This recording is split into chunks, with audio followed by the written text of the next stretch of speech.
मैं लोक परीक्षा अनुसूचित साधन निवारण विधेयक 2024 का मूल रूप से समर्थन करता हूं, क्योंकि पिछले कुछ वर्षों में जो निष्पक्ष परीक्षाएं होनी चाहिए थी वो एक बहुत बड़ा व्यवसाय बन गया है। पेपर लीक, ऑनलाइन एग्जामिनेशन के अंतर्गत छेड़छाड़ और यहां तक कि जो ऑनलाइन एग्जामिनेशन होता है, रिजल्ट आने के बाद कौन सा पेपर आसान था उसमें नंबर बढ़ा दिए जाते हैं और जो कठिन था उसमें नंबर कम कर दिए जाते हैं। उसको कहते हैं नॉर्मलाइजेशन। इतना बड़ा भ्रष्टाचार का ये माध्यम बन गया है जिसका मैं उल्लेख करना चाहता हूं। अवैधानिक रूप से पैसा लेकर भर्ती की, वे आज भी खुले घूम रहे हैं, वे आज भी जेल के बाहर हैं।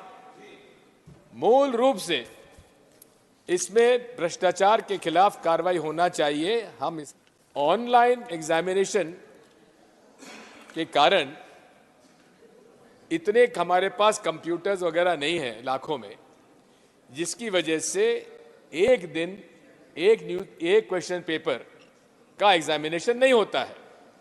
इसलिए अलग अलग दिनों पर अलग अलग क्वेश्चन के आधार पर परीक्षा होती है और उसमें ही नॉर्मलाइजेशन का ये प्रोसेस उन्होंने शामिल कर दिया है।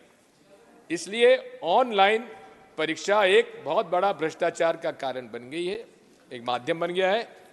और ऐसी कंपनीज इसमें शामिल हो गई हैं जो ब्लैकलिस्टेड होने के बाद भी दूसरे प्रांतों में जाकर वो अपना ठेका ले लेते हैं और खुलेआम व्यवसाय हो रहा है।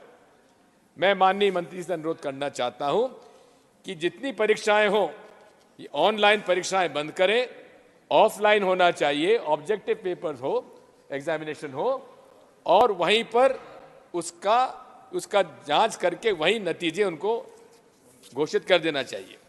कि परीक्षा में घोटाला सिद्ध होने पर परीक्षा को निरस्त तत्काल किया जाए और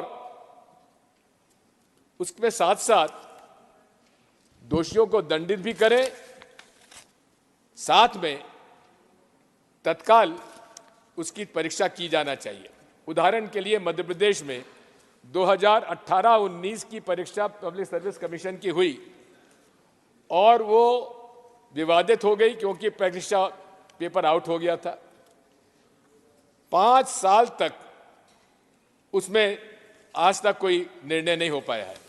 इसलिए मेरा अनुरोध यह है उसमें भी समय सीमा तय की जाना चाहिए। मैं अंत में माननीय सभापति महोदय आपसे यही अनुरोध करूंगा कि चूंकि ये कॉन्करेंट सब्जेक्ट है, इसलिए जहां राज्यों की मांग अगर आती है तो या तो वो खुद इस प्रकार का कानून अपने राज्य में लाएं या इस कानून को लागू करने के लिए भी यहाँ का, क्योंकि अथॉरिटी आपको दे सकते हैं, आपको ऑथोराइज किया जाए ताकि उसमें शामिल किया जाए। बहुत बहुत धन्यवाद। धन्यवाद दिग्विजय सिंह जी।